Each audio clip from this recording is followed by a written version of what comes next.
Why can't APS just pay teachers more? Can my child really learn in a classroom of 30? Is public education as bad as the media and everyone else says it is? Everyone has an opinion about Albuquerque Public Schools. But where do you go to sort out fact from fiction and rumor? Right here. Welcome to the APS Open Book podcast with your host, Mark Goodrum. Hello and welcome to our third episode of the APS Open Book podcast. I'm Mark Goodrum, and our guests today are Scott Elder, Chief Operations Officer, and Steve Gallegos, Chief of Police for APS Public Schools. Thanks so much for being here. Thanks for having us. Thank you. Appreciate it. Well, let's start with probably, the first thing. Tell our listeners about the lockdown procedures, what happens in the school, those safety procedures that are happening at our schools for the children and the staff. Well, this year at APS, our first year, we've adopted ALICE protocol. And what ALICE does is no longer will students and staff at a school during a incident, active shooter incident, will they be required to just lock down into a classroom, and that's all they do, and wait for police to come and give the all clear. What ALICE does now is it gives the staff options, and options based on the communication and the information they've received involving the incident. It gives them an opportunity to make a decision once they've received that information, whether it be to barricade, evacuate and run, that sort of thing. So it gives them options, and it gives them options not only for those two sort of things, but also should the intruder come into the classroom. So it gives them a lot more information, a lot more options to have and to make those decisions. Wow. So as you were saying that, I was thinking about my wife, who's at Manzano High School, and myself having to make that decision in the classroom. I mean, my generation, I came from the time where you opened the door and locked the door from the outside and all of that. I'm wondering whether I would have it in my soul and mind to make that decision. How did that come about, first of all? Well, the lockdown procedure, basically lockdown, lockout, was something we've been doing for years and years. And the country had been doing it for years and years. But after looking at it for a while, Homeland Security, big agencies, big police departments, big school districts were no longer doing that because it was proven during the incidents, the active shooter incidents, that it really didn't work. It wasn't working. It wasn't something that the bad guy had the advantage. Where we're trying to shift the advantage over to staff and students so that we're not just waiting for that bad guy to come and do what they're going to do. It gives them options to kind of counter what they're going to do.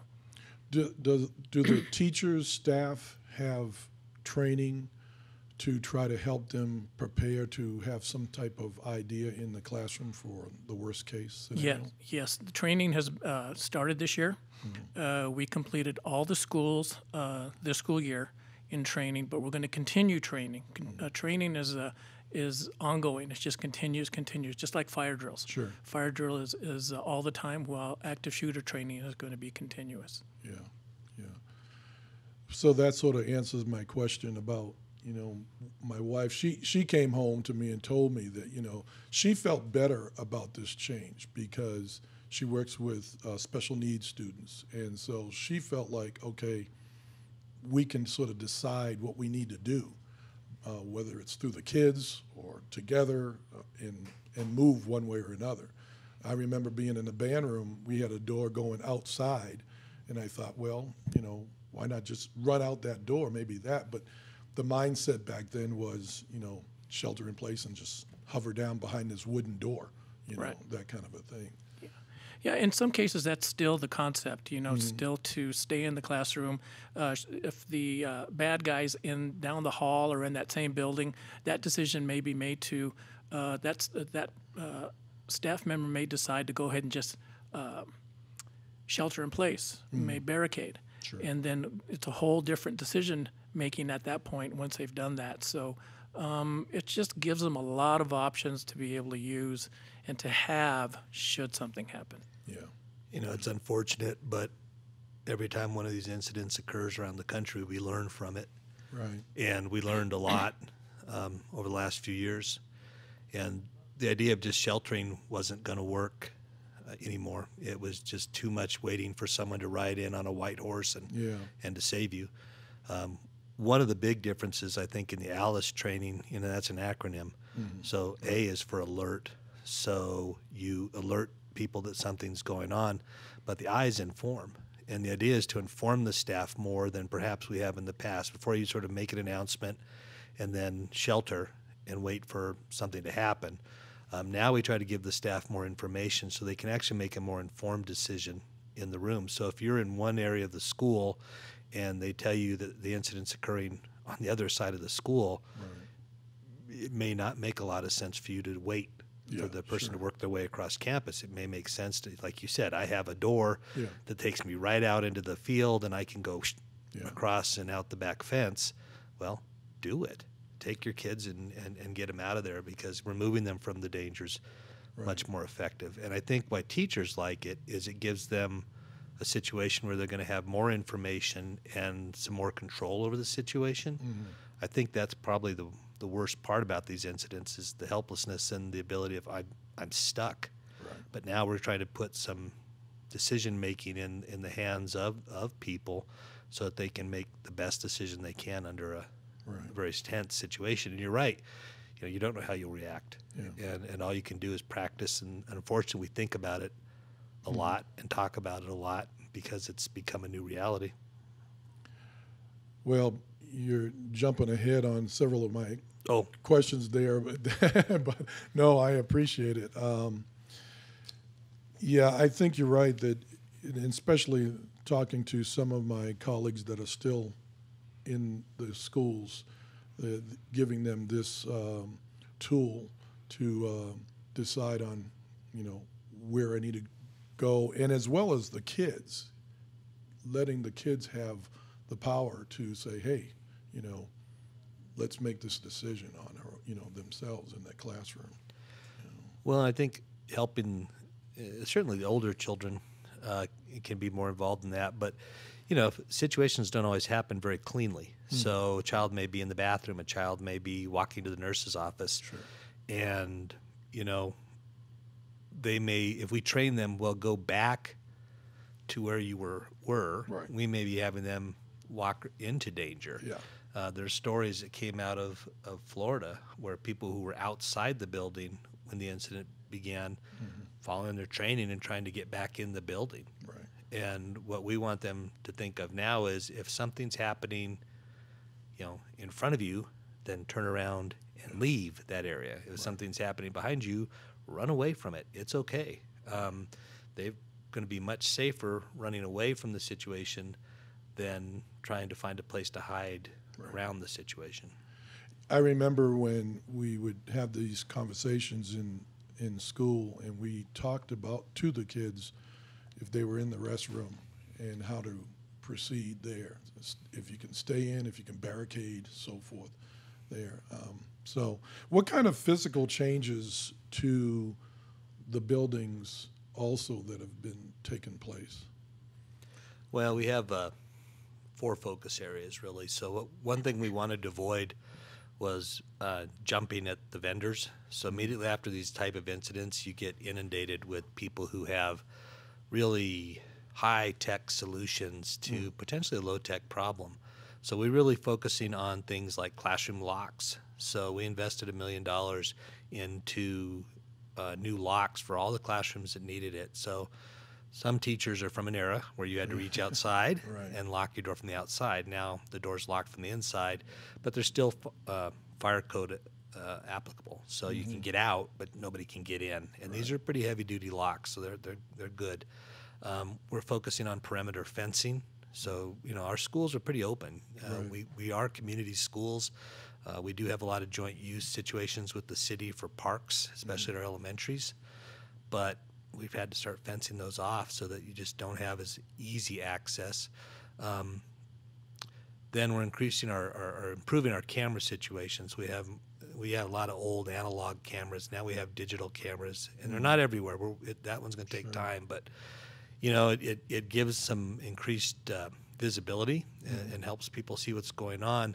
The cool thing about that is we're also building a new dispatch center for Chief Gallegos and his people. Oh, okay. And part of the software there will allow our system to integrate with APD's real-time crime center. So if there were a situation to occur in a school, we would be able to give them access to the cameras. So not only would they know what's going on, but they'd be able to see inside the school. Absolutely. And that's a significant one. The last area of focus are on card readers, which are like your card passes, so we can lock more doors and make it harder for people to get in. And what we're calling man traps, which are really vestibules for people to try to enter the school. So you have to be buzzed into the school instead of just walking in the front door. Right. I'm thinking about that connection with APD, and that in my mind is a big one, I would imagine. For what's their role in this scenario to be able to time frame to get to the schools and logistics with APD? Well, APD still has some of their SROs in some of our high schools. So some of those guys are still there. We really support, they support us, and we count on their support responding to our schools when we have an incident or we need the support. They do respond. But not only APD, but the Sheriff's Department, BCSO, they do that in the county schools as well. Our communication and our relationship with both agencies is good. So we communicate quite well. We communicate often, and the support they offer us, we, of course, are happy to have it, and they continue to support us pretty well. That's good. And I'll say that, again, we've learned from each of these instances. So it used to be that if there was an incident in a school, SWAT would come. Right. And you'd wait for SWAT. Then it turned into, okay, we can't wait for SWAT, so we're going to have officers respond, and they'll form a team, and that team will go in. And that's evolved now. It's just response. Right. So first officer gets there, we share what information we can, and that officer begins his response. So it's much more rapid response, and it, like I say, it continues to evolve. But we've developed some systems that we think will help law enforcement. Of course, we have our own police force, but working with BCSO and APD is really, really important because we need as many bodies as we can in this situation.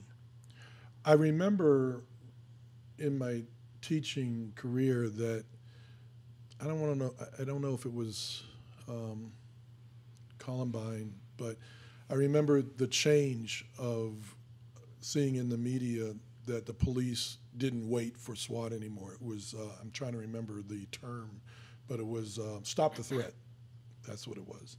And I don't know, it was in the 90s or something like that. But like you said, it's an ongoing change and evolution, unfortunately. But how much of the funding, we had an election a couple of months ago, the lack of funding that took place, did that slow down at all? And any of the implementation to put either physical technology or the safety aspect of the school, the lack of that funding coming through? Well, the funding would have accelerated the process, yeah.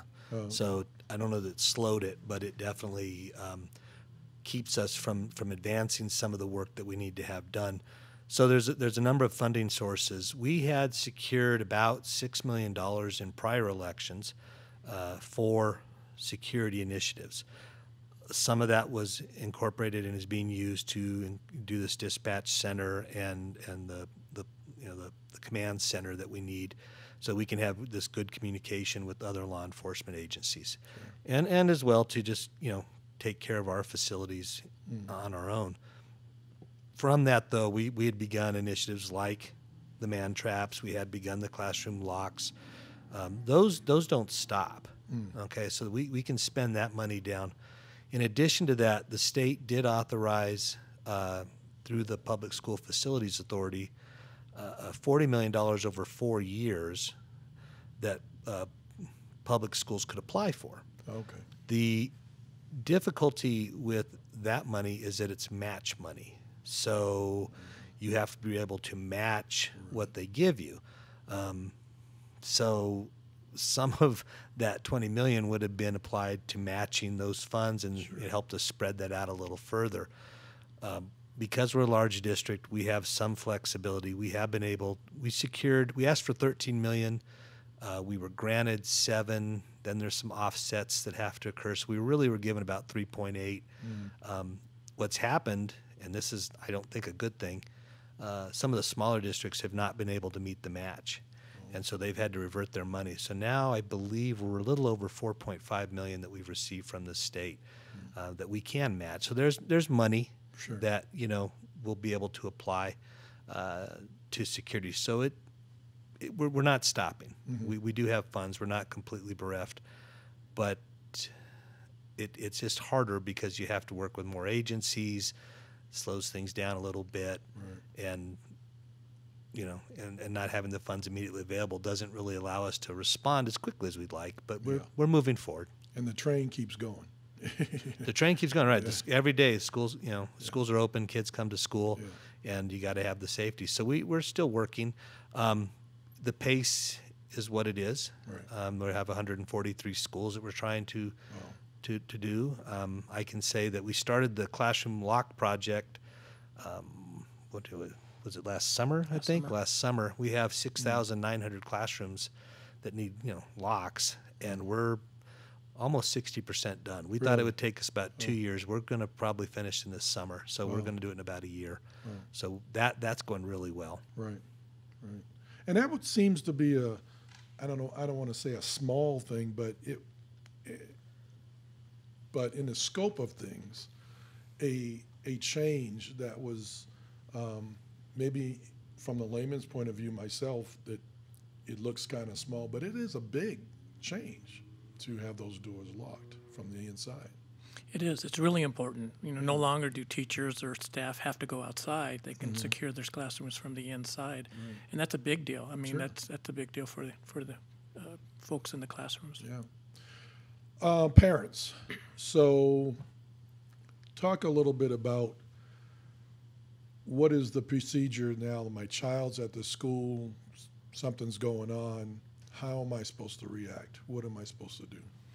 Well, I think parents overall have accepted the change, the ALIS protocol, very, very well. I think they understand it, and I think they know what it's about. And once they do know what it's about, I think they accept it and they like it. There has been a few that, and I wouldn't say very many, but a few that are concerned. The concern is where does my child run to? What happens to my child once my child does run? And those things are, once it's explained to the parent or to the parents, I think it makes them a little more comfortable, and they understand that it's a better way to do things, and they accept it very, very well once that point is done. You stirred a thought in my mind on that. When I was teaching, now technology.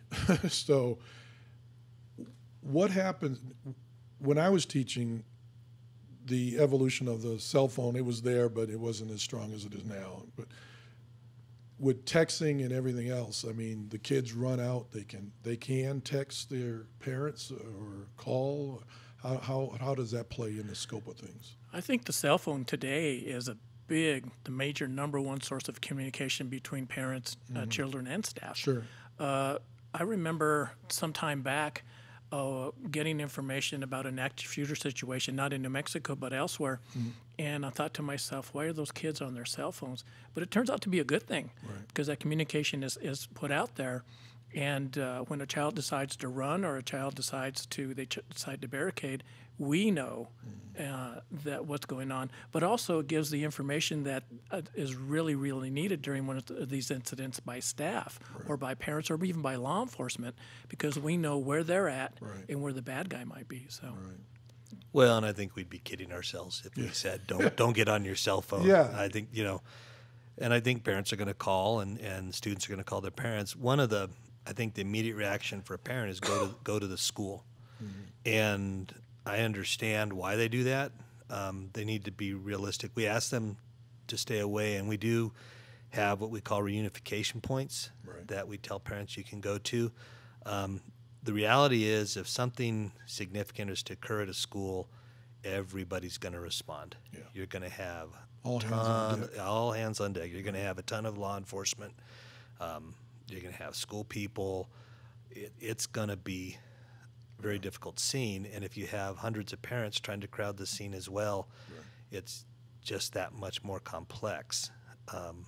So we ask parents to wait, but parents are going to do what parents are going to do as well. So we do accept that there's going to be a crowd. Do I, as a parent, tune in to my local media for information, or who do I? So I would definitely. I would probably watch the media, but we also have the capacity for the robocalls, so we can call parents. And I think that the things that's really important for parents is to update your information with the school when you change it. Good point. That is extremely difficult for schools. And, we know there's a lot of people who move. There's a lot of people who change cell phone providers, whatever. You've got to keep that information up to date. If it's up to date, we'll contact you. Right. But it happens a lot that we get mail back, we get calls that go unanswered, and I think also there's a lot of parents who see the call from the school come up and they go, "Oh, my kid ditched class again." It's important to answer those calls. Yeah. It is, even if it is just an attendance call. Sure. At least you know. You mentioned about school resource officers, and after the break, we're going to come back and talk a little bit about how they're involved in the schools. Okay. We'll be right back.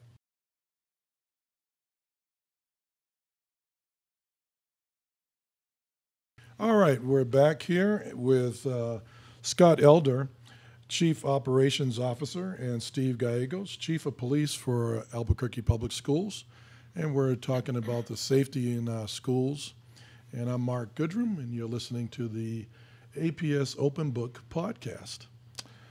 Well, before the break, we were talking about the school resource officers and training. I'd like to get a little bit into that. What kind of training do they go through?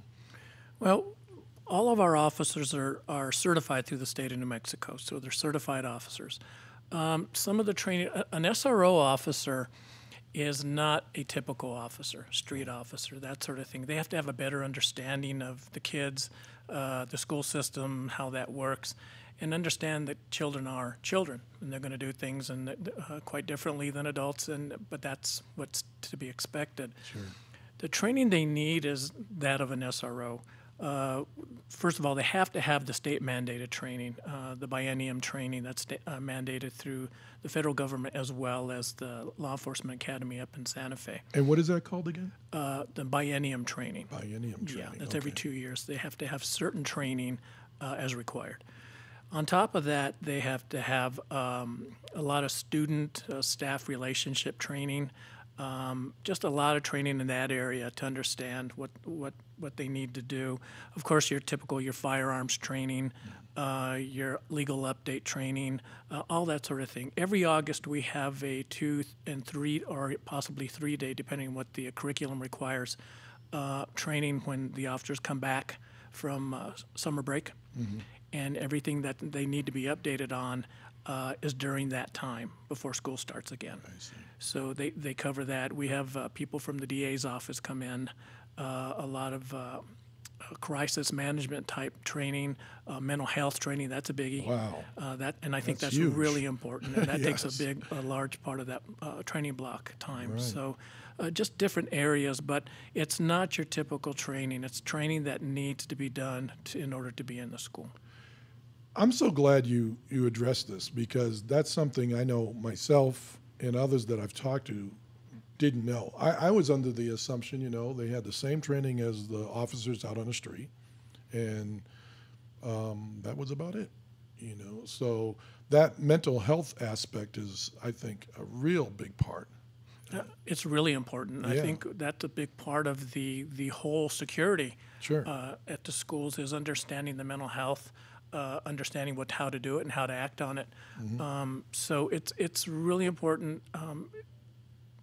the officers at first, had a difficult time with it because, when you come to school police and you are exposed to that, they don't. And in years past, mental health was not something the officers really focused on. It was pretty much black and white. You do something illegal, you're probably going to go to jail.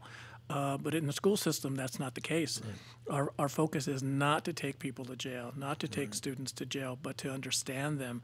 A lot of times, and I was told this by a doctor one time, when you ask a student or a child, why'd you do this? And their response a lot of times is, I don't know. Right. They truly don't know why they did what they did. Exactly. They just did it. Yeah, right. So to understand that sort of thing is really important.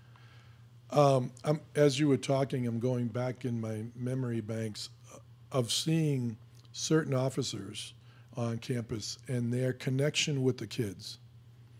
And out of 33 years, I think that there was only one situation I saw where the officer was, how can I say, just maybe a little short, not patient enough.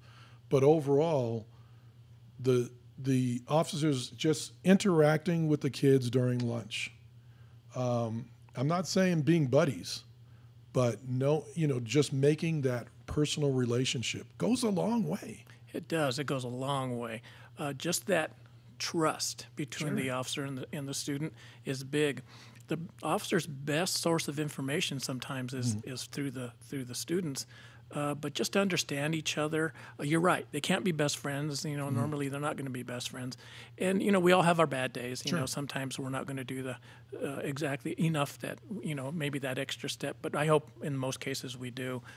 And if we have an officer that it just doesn't fit them, it shows. It shows pretty quick. Right. And we have to make that change. Do a lot of the, I don't know, this may be the wrong term, the street cops transition over to the school environment? In other words, they retire and they go into the schools, or do you just get them right out of the academy? How does it work? Well, both ways. The majority of our officers are retired from either APD, state police, Bernalillo County Sheriff's Department, or other states. And we take them, and because there's less training, that whole certification aspect is already there. But we do have a program that, and it's very, very limited, but if we have, we also have campus security aides, the unarmed security. And if we see that they're, really, really professional, they're adult-like, they make good decisions, they treat people well, and they have that good understanding of the SRO, we'll send them to the academy up in Santa Fe and put them through that process, and they become one of our officers. Now, it's a long training process, and we're very, very careful about that because we just don't want to have a CSA become an officer and then put them out there. There's a lot of training that goes along with that, a lot more than the retired guys, but we do have that, and we give it, nothing better than growing your own in a lot of cases. Right. And so we do have that, and it's turned out pretty well. We do have several that we've been able to keep, and they're doing pretty well. I've never even thought about that. I've always thought about, if you're, 20 years old and you're thinking about being a police officer, you go be a cop, But this is an avenue that someone could go in to be an officer for the schools. Yeah. It is. It's a good thing for some of these folks who want to become officers in a school. And so we hopefully, I'd like to have more. For sure. But, we have to be very careful. I like the way you said, grow your own. Now, how does somebody go about doing it? Is it through the universities or? No, we hire them as campus security aides first of all. Okay. Yeah. And they have to do some time with us, And if we see that in them, that they can do that, but then they have to go through a testing process as well. And then once they've completed all that, and we're confident they're going to do okay, we send them to the state police academy, the state academy up in Santa Fe, and they go through that academy. Okay, all right. Well, I would imagine that would be the right front line spot to try to get control of any situation that's in the school. Let's briefly talk about the students. You mentioned about, if making that relationship, and if I'm a student at the school and know something, how should I proceed? Well, there's a variety of different ways. Of course, talking to the SRO there, is a biggie, because the officer gets the information firsthand. But that's not always the case. We also have campus crime stoppers at a lot of our high schools, and information can be passed on that way. Or talking to your counselor, your administrator, your teacher, your coach, that sort of thing. Whatever the student feels most comfortable in doing, that's what I suggest they do. But I really encourage our officers to get to know these kids and have that communication back and forth with them. And number one, say something. Say something, yes. Yeah, see something, say something. Right. We push that a lot. The reality of this is that we can do all the building upgrades, we can put officers in the schools, but it's really going to come down to relationships. It always comes back down to somebody saw something and felt comfortable reporting that to somebody on campus. Right. Whether it's the principal, whether it's a teacher, but you've got to report it. And the Crime Stoppers is nice because it gives students an anonymous avenue to just call in a tip, and that's working out pretty well. Right. And that's an established national program, and so it's got a track record of success. But I still think it comes back to you need to know somebody on campus. You need to feel comfortable telling them what you saw. And Steve talked about the SROs, and what's nice about having them stationed there all the time is they have the opportunity to get involved in the kids' lives in ways that they wouldn't if they were just dropping in. And so quite a few of these guys actually volunteer time as coaches or participating in the life of the school. So you'll see them not just during school hours, but outside the normal hours. Right. And that helps so much. And it really helps the community feel comfortable with them, and it helps the students feel comfortable with them. Making the connection, you can't beat it. No, you really can't. Yeah. As I was researching for this podcast, I stumbled across these technical devices and things that are out there. The smoke coming down and horns being blasted. Thoughts on that? I mean, is that something APS would look at, or it's stupid? Well, no, it's not stupid. I think anything that deters incidents from happening. Right. We have avoided some of these devices for a number of reasons. One, some of them seem to pop up at awkward times, and you wonder, do they really work? Mm-hmm. So the smoke, for example, and the horns blaring, that's great if they're right there where the shooter is. Mm. There was another one that sprayed some sort of goo in their eyes, and they wouldn't be able to see, blinded them. Well, it blinds everybody else, and they have to be where that is. And the argument from the vendor is, well, this usually happens in these spaces, so we'll put them there. But I don't know. So what we've, again, like I said before, we've really tried to focus on fairly low-tech answers. Because I think, one, we know they work. Two, that's common sense that you want to be able to lock doors. You want to make it harder on people to get on campuses. Things like that just inherently make sense. And in Albuquerque, we built very open campuses. We don't have a lot, but one thing we've got is space. So a lot of people said go to a single point of entry for a school, lock it down to one door, which is a great idea. And when we're trying to do that, but we didn't build our buildings up. We built our buildings out. Okay? So we have had a situation for a very long time where we've opened multiple doors. You can come in from the back, you can come in from the side, or you can come in from the front. That's no longer the case. We've had to lock those down.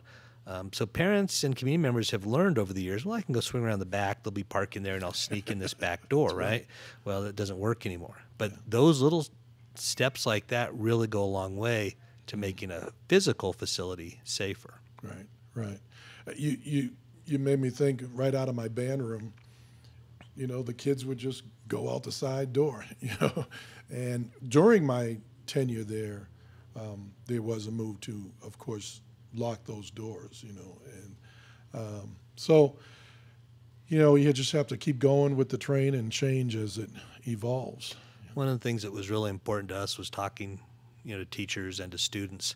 And we did a lot of little community forums where we went out and said, talk us about your school. Tell us what you see as a problem, because you know it better than I do. Sure. I was a principal for 19 years, and I had some thoughts on the campuses I was at. But I'll tell you what, teachers always had something else they were thinking about because they saw it differently. And it was always interesting to get that feedback. So things like just lock your door, Right.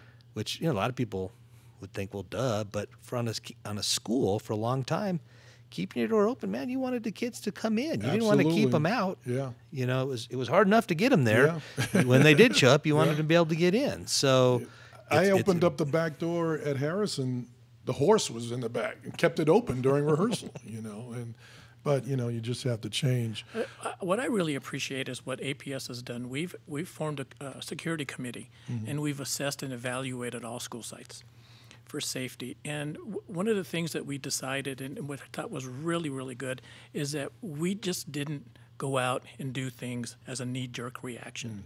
Everything was assessed, everything was evaluated, and we proceeded that way instead of just going out and buying something and hopefully it was going to work. Yeah. That's not something what we've done. Well, and we've had an example of that recently. So one of the devices that popped up on the video feeds for everybody was there was two types. One was something that you put under the door and you slid it out. I've seen that. Supposedly locked the door from pulling open. The other popped up and kept the door from opening. Well, the fire marshal has since come at the national level and said those are not, I don't want to say legal, but they're not regulations. You can't use them. Yeah. So districts that invested a lot of money in those things now can't use them because it doesn't work for fire code. Right.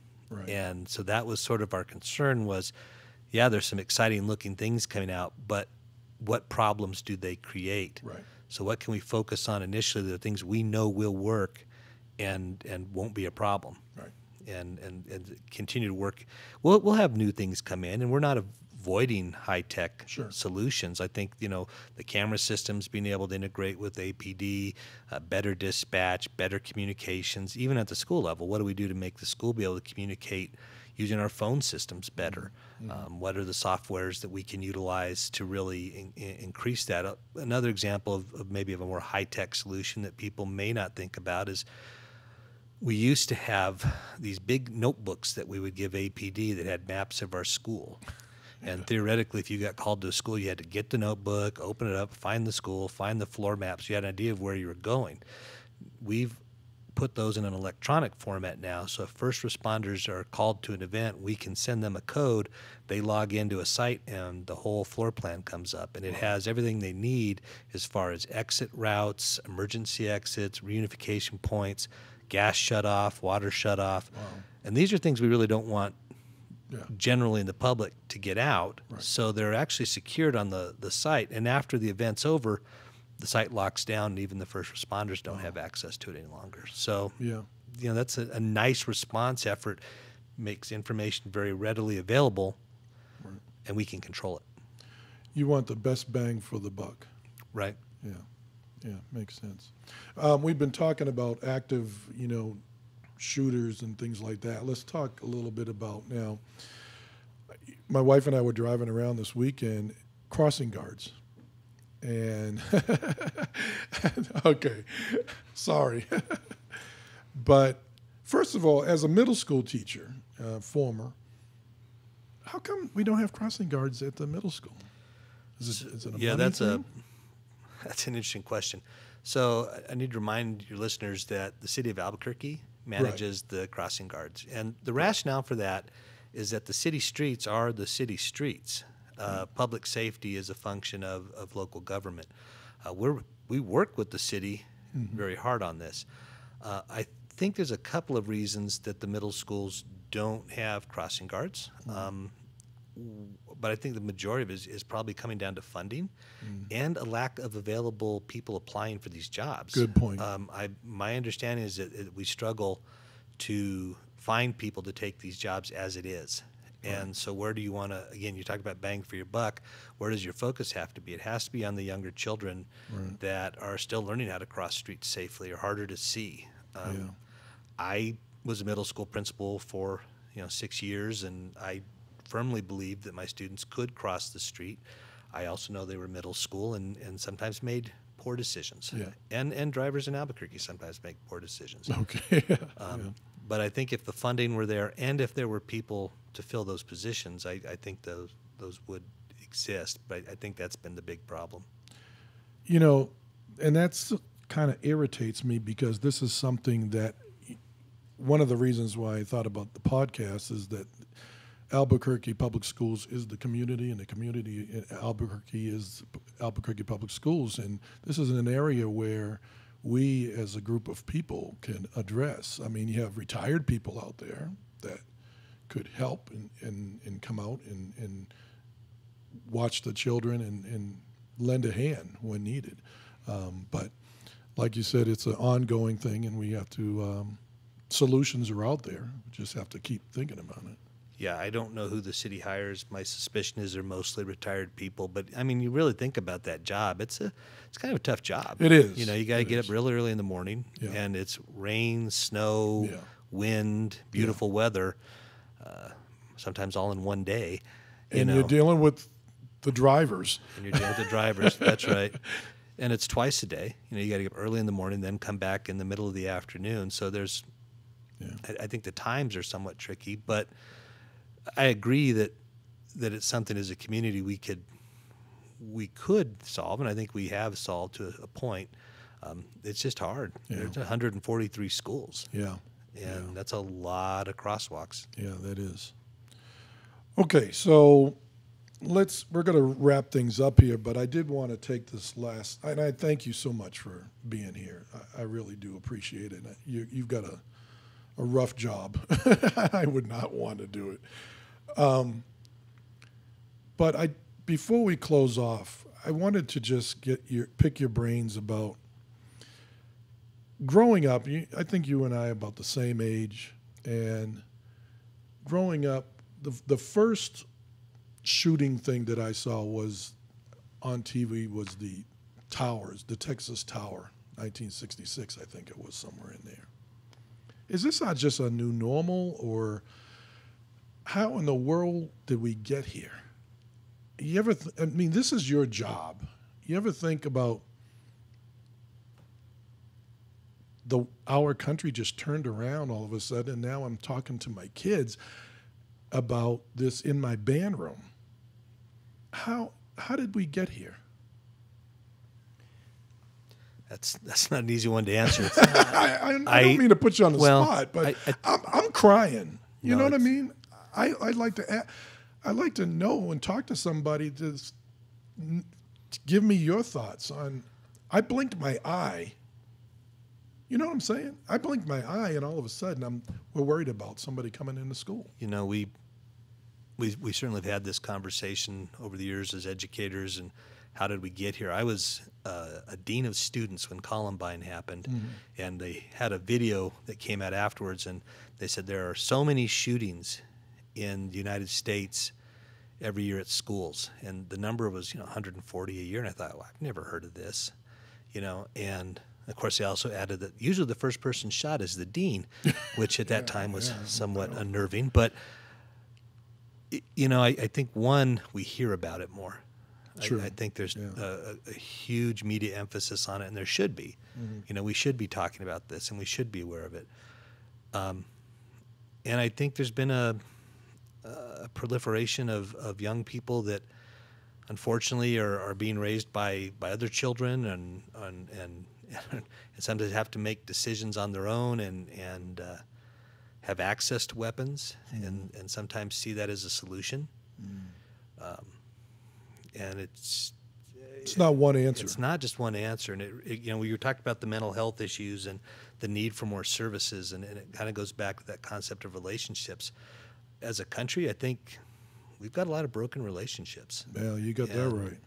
And it's hard. It's not a simple solution. It's not, let's just have more cops or let's put more, locks on doors. Or let me ask you this. I forgot this question. Arming teachers.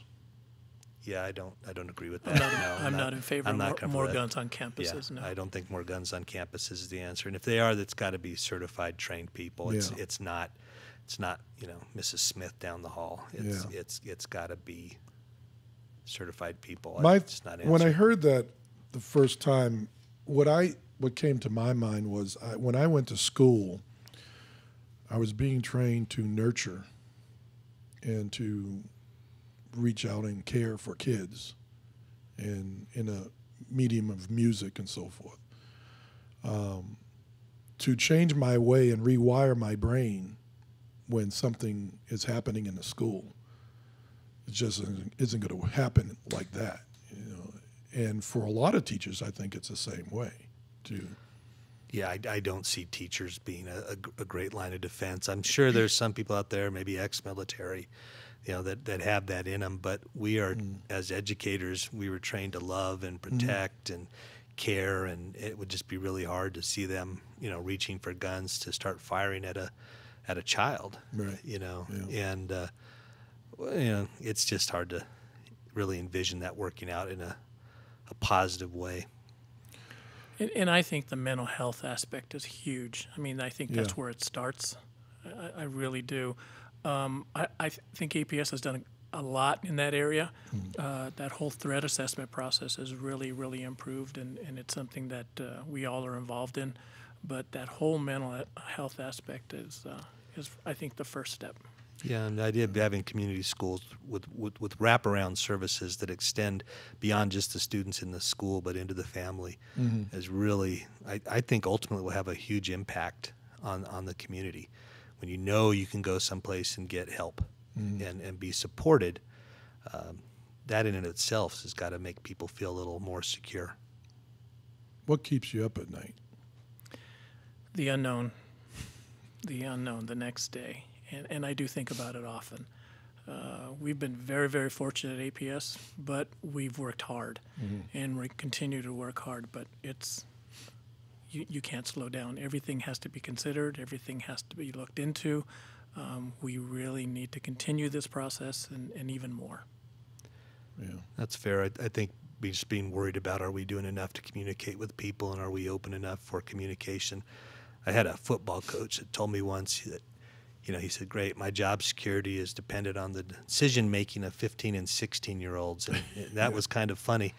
But really, that's what we're dependent on, too, right. Is we're counting on very young people who are dealing with a lot of issues in their lives to make the right decision always. Right. And we know that young people don't always make the right decision. So are we doing enough to support them? Are we doing enough to let them know that this is a safe place and that if they have a problem, we really will listen and we really will help? Right. It's complicated. Yeah.